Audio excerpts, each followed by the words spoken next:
يحجوا حزب واحد. ده السودان كله، ده السودان كله، كل الأحزاب السياسية مشاركة، كل الحركة الوطنية مشاركة، كل الحركة الديمقراطية مشاركة.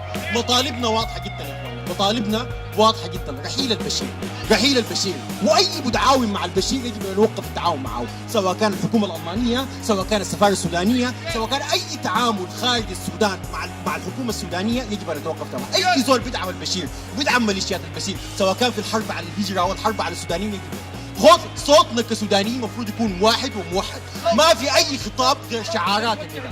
وبنقول من حقي أغني لشعبي، من حق الشعب عليا، لا بإيدك تمنع قلبي ولا قلبي كمان بإيديا.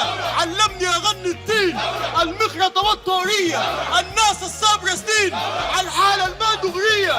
القبضة الجمرة في إيدها والجمرة تلالي محية، لا قادرة الجمرة تقيدة ولا قادرة تولع هي.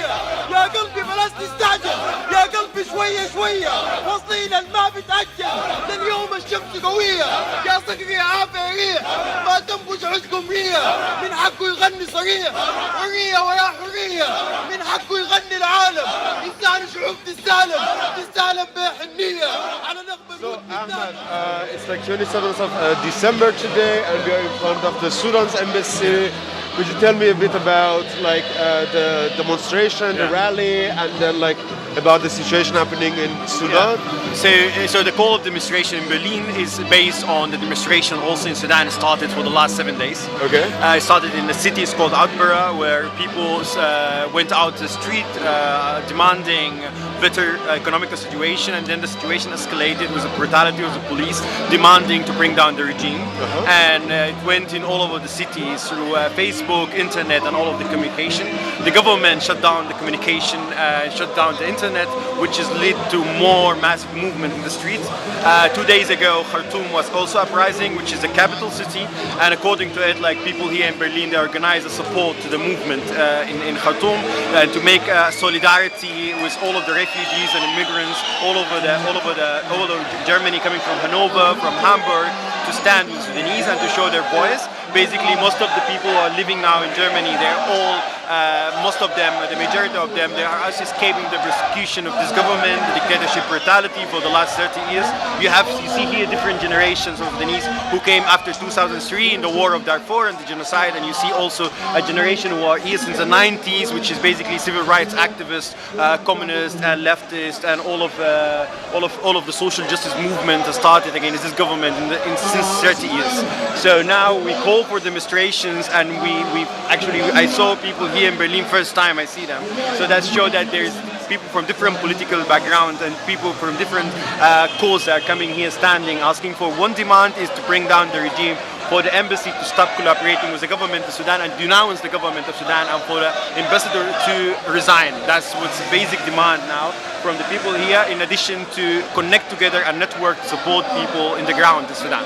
أبناء الشعب السودان نطالب الرئيس عمر البشير عن الترحي عن السلطة وتقديم المسؤولين. كتر البكا التجريح خلاها دعموشة، تلوشة والله ضفاف، خيم عليها جفاف زي صرخة الغرقان فوق موجة بين فيضان، شعراتها منفوشة شفع مبارياها، عيوشة عيوشة عيوشة عيوشة عيوشة عيوشة، ما تنبش عشكم رية، من حقه يغني صريح، حرية ويا ذرية، من حقه يغني العالم. إنسان شعوب تستالم بحنية، على دم الموت نتنادى، مش كلنا لقينا منادى، مش عدم البشرية، السجن إذا يتنادى، نبنيها بلحظة ورية. عنده الهدف يا شباب، لازم نعيش ونكون، والثورة لما تقوم تملى المدن نارا، ما بين هتاف وحديد وتعبي زوارة، في حلفة في مدني، في عطبرة وبارة، في قاسي في الخرطوم. علوا الهتاف يا شباب، لازم نعيش ونكون، علوا الهتاف يا شباب، لازم نعيش ونكون. اسمك سياسية، الكل تجيب فيلين في الكونفدرالية، أو ننتبه بلدك ولا الحرامية، أو ننتبه بلدك ولا الحرامية. نحن الحرامية ولا ولا اللي بيدسوا العيش؟ نحن الحرامية ولا اللي بيدسوا العيش؟ الزول يخاف يكفر يرجع يقول معلش. الشعب يريد إسقاط النظام. Could you tell me about a bit of roots of the movements happening, like the uprising in Sudan? So basically this uprising happening after a new economical policy that done by the government led to actually the bread price went from £1 Sudanese pound to 3 Sudanese pound, but also Sudanese people were under repression for a long time. But this is times like actually people are hungry and angry, and then they are demanding of like, okay, you have to go now. 30 years is enough. We had a lot of promises from you, and after all of these 30 years, he's still promising that people have to be patient and also using Islamic narrative and discourse, which is not working with the people anymore. Yes. So this special demonstration, it's come spontaneously from the people in the street. No political organization have called for this demonstration. It's basically people in neighborhoods, in Atbara and other cities in Sudan, they asked for that. Because of that, now political parties are united when they saw the uprising in the streets, and they are coming with the demands that for 30 years laying there that this government have to go. We need to establish a democratic country with social justice and equality, to stop the war in Darfur and Blue Nile, and which is this war that's done by the government, because the government is using 80% of the annual budget and the economic of Sudan in the war businesses, and also using a lot of militias to have the war against the immigrants for the European Union and so. So according to that, we need the government to resign, and we want that this economical budget, like 80%, is to go to the fuel and to go to the bread for the people in the street, so we can live such a kind of a peaceful and social justice and democratic life where we can practice our freedom. All of the people standing here, they can go back and reunite with their family, and also they can also be free, they have a freedom of movement and not the government using as a god for international community to kill the Sudanese people. في قتل أبناء دارفور والنيل الأزرق وجبال النوبة. أي زول ساهم في تشريدنا وحرماننا من أننا نكون جزء من الثورة الحالية في السودان. لن نتهاون، لن ننسى، ولن نرحم.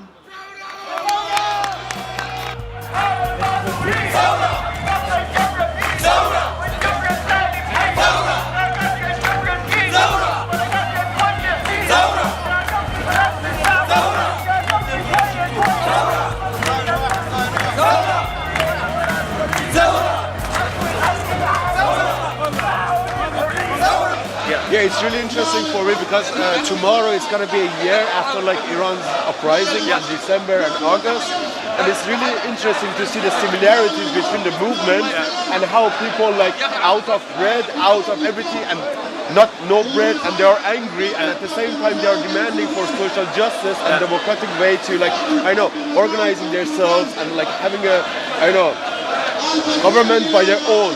But the question for me is like, now you said like the communication is like cut, like shut down by the government. So how people like organizing now? So basically they stopped all of the social media. They left the internet on, but people like all the time, Sudanese activists, they found the tricks. They use the VPN, the hotspot, and all of this to communicate with each other. There is a Sudanese activist living in London who have developed a website that you can just communicate with all over the world with just sending an SMS to the website, and this is automatically spread it in the social media. So there is a lot of solidarity from Sudanese activists all over the world, programmers, hackers, also international solidarity, which is actually targeting the government communication and giving more opportunities and platform for people to communicate. So now this is which is actually the government cannot deal with it, and that would actually let like the government did everything to stop this demonstration, but still people in the street and cannot bring them back. Tomorrow people are calling for 28 because it's Friday, and like people go to pray and whatever. And actually what happened in the beginning of the demonstration, that people bringing down imam from the platforms who are supporting the government, and they are taking back the mosque somehow, and tomorrow they are taking back the mosque to use it to mobilize people for democratic movement. And actually that's what we are waiting for it. They call it the Jumat al-Shuhada. I think you know that.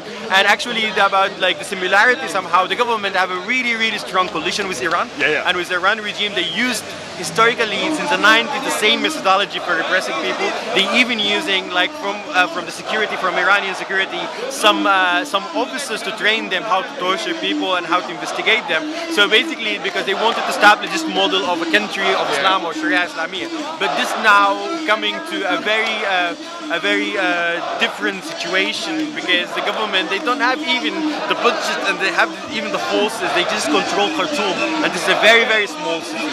Or the war in Sudan, in Darfur, the war in Nuba Mountain is happening, the war in the Blue Nile. So Sudan, everywhere there is a war. So the government, they cannot control the country. Now this is a uprising of the civil movement of the people of Khartoum, like a peaceful demonstration to bring down the regime. So basically they cannot control all of this mess, and they don't have any alternative because the alternative is to stop security and defense, which is the only way that they are surviving from their fear that using all of this 80% of the economic. So the way that the government to go and to hand the government to a democratic patriot, whatever, people coming from the street or kind of organizations. There are also the labor union, the doctors, the medical workers union. They already they already announced that they are supporting the people in the street, and also actors, celebrities. They made videos to stop repression. So basically there is no more leaders. There's no leaders. So communication is not more important because everybody's uprising now. Yeah.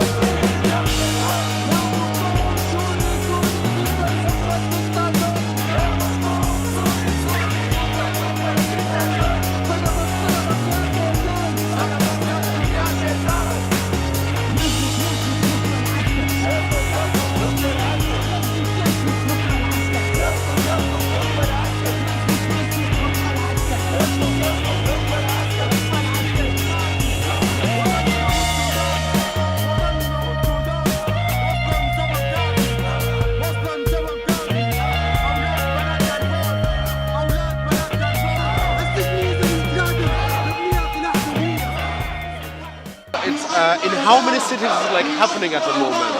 Now it's basically Atbara, like mostly like until yesterday there was like 10 cities. Yesterday there was calm, Khartoum was calm, but Friday is basically after the first repression, and then Friday people are demanding for the same cities, Atbara, Rabak, Umraba, and also Jazeera, which is actually the Bashir was there using his Madani, where he was making his last discourse, last speech. Now people are rising behind him when he left the city. So I cannot know tomorrow how many cities, but there's many cities, which is, and also there's a war in Darfur, so basically Darfur is in a revolution, already Nuba Mountain is a revolution. So basically the uprising, the only fear is that the government will use more brutal forces. They are shooting in the chest and in the head. They killed 37 people. 37 people already? Already now. And that's what actually the fear is, nobody to stop this government from killing people. And the peaceful demonstrators, they don't want to change the method of demonstration. They don't want it to protect themselves with weapons, because this will lead to civil war or civil destructions or like armed destructions of the country. So basically this is fear from brutality, but it's still there is a waiting for some patriot army leaders or some people inside the government who are not part of the Islamic government, are part of the NCP and not part of the NCP, to show the kind of solidarity and to protect the demonstrators.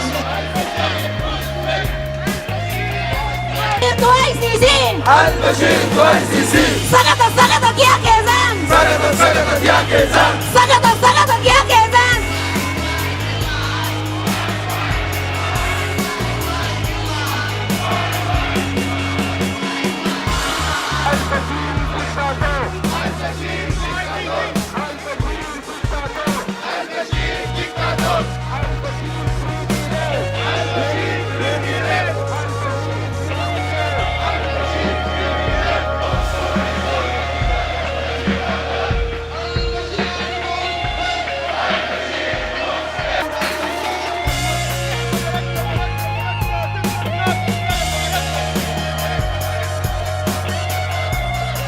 نحن مرقنا وما في رجوع نعلم نافع لحظة كوع نحن مرقنا وما في رجوع نعلم نافع لحظة كوع How do you see the movement will go? You know, how it's like continues? Yeah. Like, I know it's too early to say, but how do you see it? Because I think I'm kind of having a little bit fear if the movement didn't bring a leadership, a united leadership to speak with the name of the movement. It will be a long way of demonstrations with like running police police and running with militias and fighting in the streets. And the thing is, like, there's a need that the demonstrators to keep the peaceful demonstrations so they can produce their leadership, and this leadership could negotiate the transformation of the power. And that's what is actually far away to think about it now, but Friday and the next days will show us what will happen in the city. Definitely. Yeah. And there is any platform, like legitimate platform, so we can like get more news, more information from? So basically now, because people are using the alternative social media, there's this hashtag of uprising. Okay. But also there's the people who called for the first demonstration. They called the Union of Employee, which is like now the platform who are releasing a statement, and we are doing as activists to translate their statements and put it in the Facebook. But in the same time now also there's an international like some international regional media started to talk to some activists, but that's the thing that it doesn't have one leadership to have one platform. So we are also grab our information from the internet, and we are putting our information there, and we are coordinating with the internet, and you can see the amount of the people who just came with the hashtag. It's like lots of people. I didn't know that in Germany there's a lot of cities like that. So I don't know, for the last question I would ask, what's your expectation, at least from one activist to another activist, about the way of solidarity with the uprising in Sudan, and the activists they are active like in foreign countries or like out of Sudan. So basically this government was surviving a lot with the support of a lot of international community base. So basically like activist base out so that international solidarity is very important to put the pressure on local governments to support the Sudanese government to arm their militias, especially European Union. They are using Khartoum militias to stop immigration, and actually they're using all of this money to arm themselves against civilians and against Sudanese and to repress them, and also to keep on sharing and translating. And also we have this as international hackers who are actually attacking everyday Sudanese servers, which is actually a very awesome for Sudanese. This is a very new thing that we are coming to electronic intifada or electronic war. So the demand is very, like, people in Sudan are united. The international solidarity has to be from the people and pressure on the government. We don't want to go and this the government supports according to the interests of the international politics, which is could lead the country to destructions and all of this. And also that Khalij Gulf area is playing a really bad role, like Saudi Arabia and Qatar and all of the support to this Sudanese government. So keep uprising, keep highlighting what's happening in Sudan, and keep the solidarity and follow what's happening in the internet and in the embassies all over the world. Yesterday people were in France demonstrating in front of the embassy. Before, people were in Oslo demonstrating. There was a lot of Sudanese in the international level. So basically, because there's a lot of Sudanese refugees and there's a lot of Sudanese immigrants, showing that how much this government have sent refugees outside and persecuted people also. Any last word? Last word, revolution and international solidarity, which is very important. Thank you very much. Appreciate it. Okay. Thanks. Thank you. يمرحون لن نترك المجرمون لن يترك المذنبون لن نترك الفاشيست في بلادنا يعبثون لن نترك الفاشيست في بلادنا يعبثون نحن هنا باقون حرية سلام وعدالة والثورة خيار الشعب حرية سلام وعدالة